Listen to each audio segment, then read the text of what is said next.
The story begins in the grand, ancient kingdom of Egypt, a land of towering pyramids, vast temples, and a society built upon the labor of the enslaved Hebrews. Pharaoh Ramesses I, fearing the rise of prophesied deliverer who would free the Hebrew slaves and challenge Egyptian rule, decrees the mass slaughter of all newborn Hebrew males. His cruel edict sends waves of despair among the Hebrew people, who cry out in agony as their children are taken from them. Amidst this terror, a desperate Hebrew mother, Jochebed, places her infant son in a reed basket and entrusts him to the currents of the Nile River, praying that God will protect him from Pharaoh's wrath. As the basket drifts through the waters, it is discovered by Bithiah, Pharaoh's daughter. Moved by compassion and a deep longing for a child of her own, she rescues the baby and claims him as her son, naming him Moses. Unbeknownst to her, her servant Memnet recognizes the child as Hebrew, but Bithiah swears her secrecy. Thus, Moses is raised in the splendor of the Egyptian court, growing up as a prince alongside his adoptive cousin, Prince Ramesses, and excelling in all aspects of leadership, from military strategy to governance. Though he is of Hebrew birth, he is unaware of his true origins, living a life of privilege within the halls of Pharaoh's palace. Years pass, and Moses Charlton Heston grows into a respected leader, beloved by both the Egyptian nobility and the common people. His intelligence, strength, and kindness set him apart, earning him the admiration of Pharaoh Sethi, Sir Cedric Hardwicke, who views him as a potential successor. This does not sit well with Prince Ramesses, Yelbrenner, Sethi's biological son, who resents Moses' popularity and fears that he may be chosen to inherit the throne. The two men engage in a silent rivalry, both vying not only for power but also for love of the beautiful and headstrong Princess Nefertiti and Baxter, who is promised to the future pharaoh. Moses is tasked with overseeing the construction of Pharaoh's treasure city, a massive architectural undertaking built by Hebrew slaves. Unlike other Egyptian overseers, Moses treats the slaves with fairness and kindness, even intervening when they are mistreated. His compassion wins the admiration of Joshua, John Derrick, a Hebrew slave who recognizes that Moses is different from the other Egyptians. It also catches the attention of Jochebed and Miriam, his birth mother and sister, who secretly rejoice at seeing the son they once lost.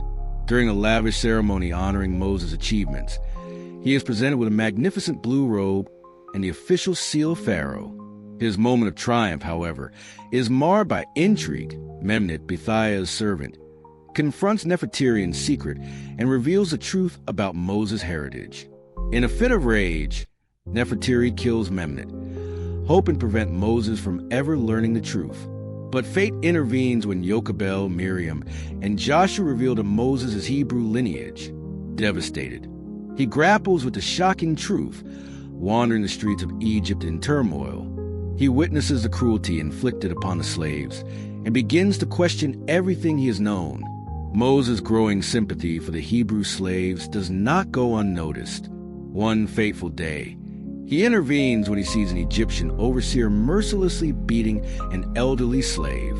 In a moment of anger and justice, he strikes the man down, killing him. The crime does not go unnoticed, and Ramesses seizes the opportunity to expose Moses. When Moses is brought before Pharaoh Sethi, he does not deny his heritage.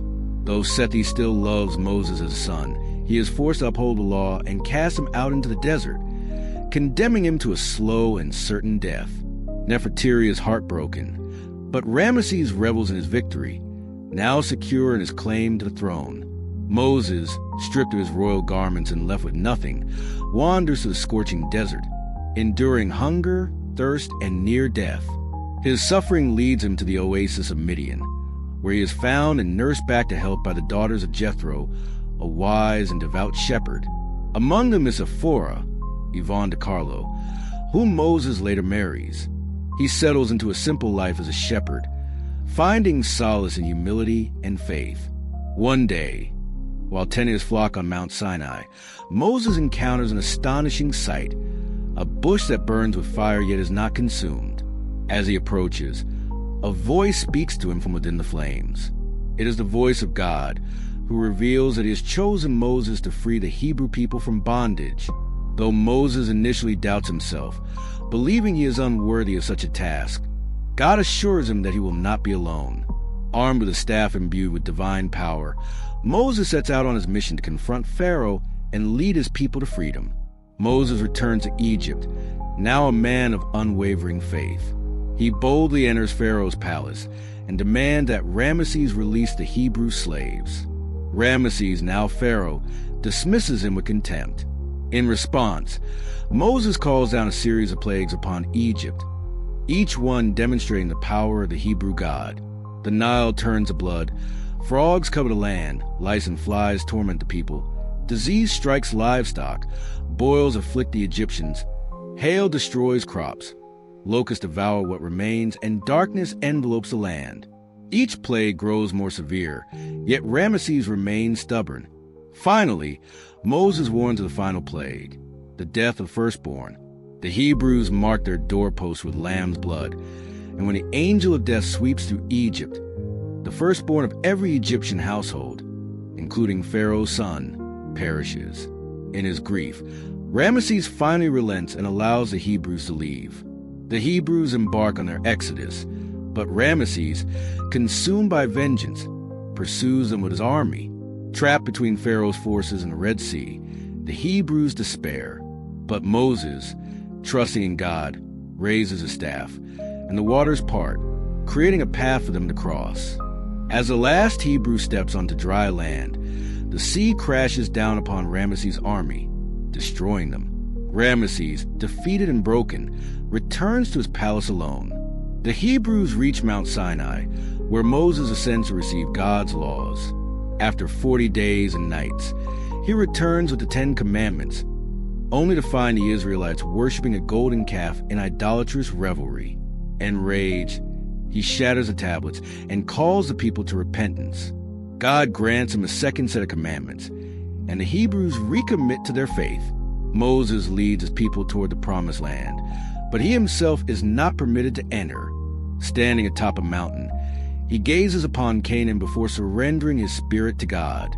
His journey ends, but his legacy as the great lawgiver and deliverer of the Hebrew people lives on. If you enjoyed this video, don't forget to like and subscribe for more detailed movie breakdowns.